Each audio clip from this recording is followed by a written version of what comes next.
Sur cette thématique, Sophia Antipolis, paradoxalement, a un coup d'avance par rapport à bien d'autres territoires. Lausanne, pour nous, n'est pas une problématique, puisque nous avons d'ores et déjà donc 90% d'espaces verts, comme je le disais, et sur les 10% qui restent, qui sont artificialisés, l'histoire, à nouveau, a fait que c'est quasiment à 3/3 équivalents qui sont l'emprise au sol des bâtiments existants, les routes et l'emprise au sol des parkings extérieurs.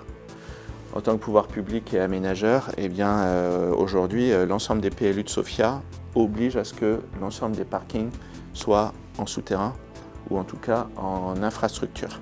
Ça veut dire qu'on est, toutes choses égales par ailleurs, en capacité, en gagnant l'espace sur les parkings extérieurs existants, de construire autant que ce qu'on a fait jusqu'à présent. Ça représente environ 1 500 000 m².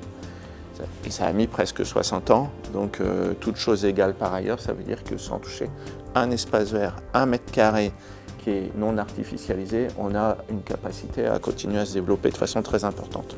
Si on devait aller au-delà de ça, l'ensemble du foncier qui est resté disponible aujourd'hui est du foncier public, et on serait amené à pouvoir faire des ouvertures à l'urbanisation si besoin était, mais ce n'est absolument pas notre projet actuel.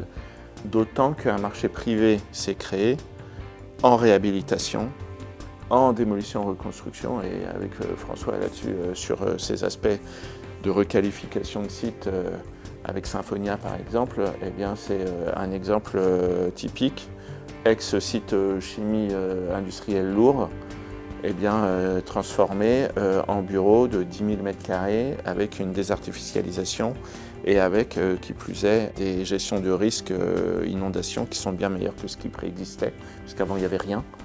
Et maintenant, il y a des bassins de rétention, il y a toute une gestion du risque qui est largement améliorée. Donc pour nous, ce n'est pas une crainte, ce n'est pas un risque, c'est plutôt une opportunité, parce qu'à nouveau, c'est le schéma et le modèle de Sophia que d'être dans la nature, d'être dans les arbres, d'être dans la forêt et de faire que finalement cet écosystème continue à se développer.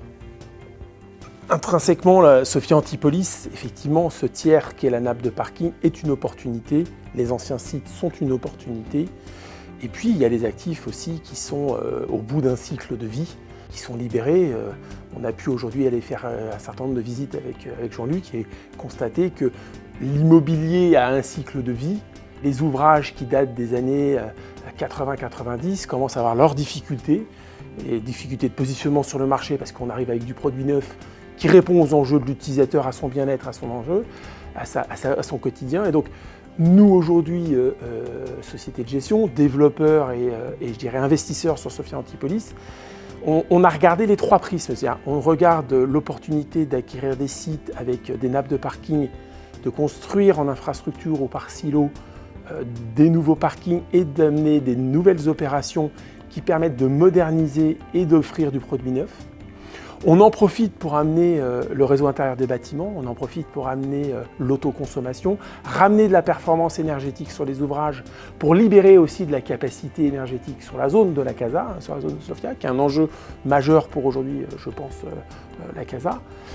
On fait, Symphonia, un exemple, c'est l'acquisition d'un vieil immeuble de production chimique et de R&D qui était vraiment passé.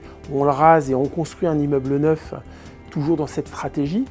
Et puis après, il y a aussi les acquisitions d'ouvrages fatigués qu'il va falloir rénover. On voit que la difficulté aujourd'hui, c'est que les libérations sont un peu plus compliquées parce que les investisseurs c'est renoncer, à se dire mon immeuble, est-ce que je le refais, voilà. Je pense qu'on rentre dans un cycle où la CASA éveille l'attention des investisseurs régulièrement en leur disant non mais c'est fini, votre truc là, il faut arrêter. Soit vous réhabilitez et vous le remettez sur le marché, mais n'essayez pas de commercialiser un produit qui dévalorise la zone et le territoire. Voilà. Et nous, aujourd'hui, on se positionne sur l'ensemble de la chaîne pour être en capacité d'offrir aux utilisateurs des produits qui correspondent, parce que tout le monde n'a pas la surface pour payer les immeubles de dernière génération. Tout le monde ne peut pas, et il faut être capable d'offrir un produit à toute maturité d'entreprise qu'elle sorte de l'incubateur que pilote la CASA jusqu'à la première levée de fonds, la deuxième levée de fonds. Et c'est ça la chaîne de Sophia, c'est avoir je pense, la CASA elle a besoin d'avoir des partenaires investisseurs, développeurs qui offrent l'opportunité d'accompagner le développement des entreprises en fonction de ces 3 opportunités. Et c'est ça que nous on essaye d'amener. Et après on essaye de l'offrir à l'investissement aux gens comme Midi 2i. Et c'est vrai qu'en plus, comme il y a la croissance de 1500 emplois par an, ça veut dire qu'à un moment, il faut pouvoir les loger en termes de locaux pour leur travail. Il faut pouvoir les loger également au sens strict du terme, en termes résidentiels. Mais ça veut dire qu'on est dans un territoire de croissance, donc qui a besoin de continuer à produire. On n'est pas en décroissance, bien au contraire. Et Sophia, je le disais, 46 000 emplois, ça a pris 17 000 emplois en 10 ans. Donc on voit que cette croissance, elle est extrêmement forte et avec des emplois à valeur ajoutée.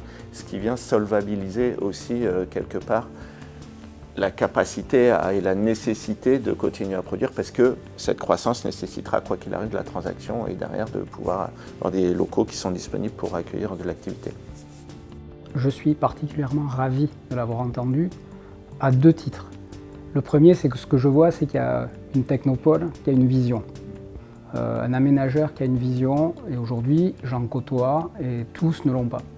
Et donc déjà, de fixer un cadre et de dire aujourd'hui, notre force, c'est la végétalisation dans une technopole, et c'est un axe différenciant que l'on veut continuer à apporter, alors que cette technopole existe depuis déjà de nombreuses décennies, c'est quelque chose qui nous parle.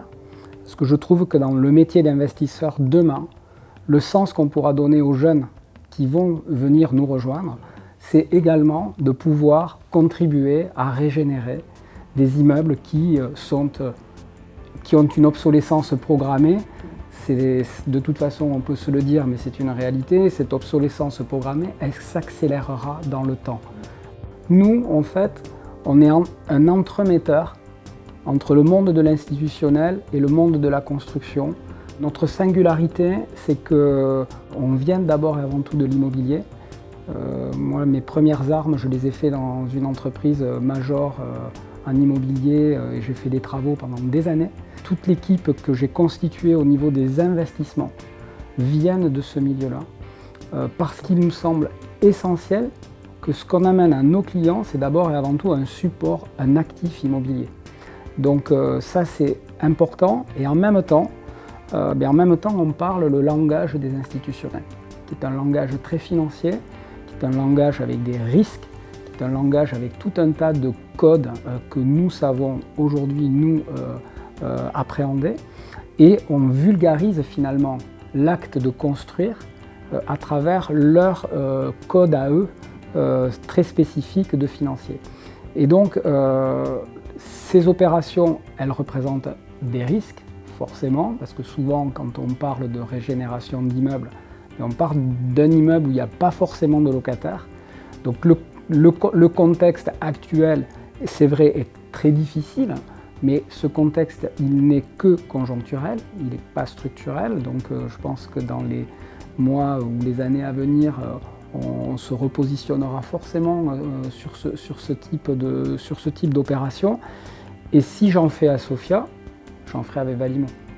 Voilà. S'il y a une conviction, c'est celle-là, parce que ce qui est important pour nous, c'est la proximité avec l'aménageur, la proximité, la connaissance des entreprises qui évoluent sur Sophia et la compétence, parce que c'est quand même, ça requiert des compétences spécifiques que je sais que vous possédez.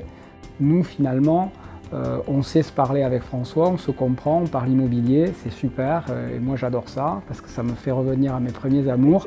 Et à partir de là, après, je peux le vulgariser auprès d'investisseurs et je peux embarquer des caisses d'épargne, des banques populaires, demain des mutuelles, des assureurs qui sont pleinement investis dans les territoires et qui veulent demain faire évoluer les territoires dans lesquels ils sont investis. Et nous, humblement, je pense qu'on a la capacité, ensemble, à les amener sur ce type d'opération.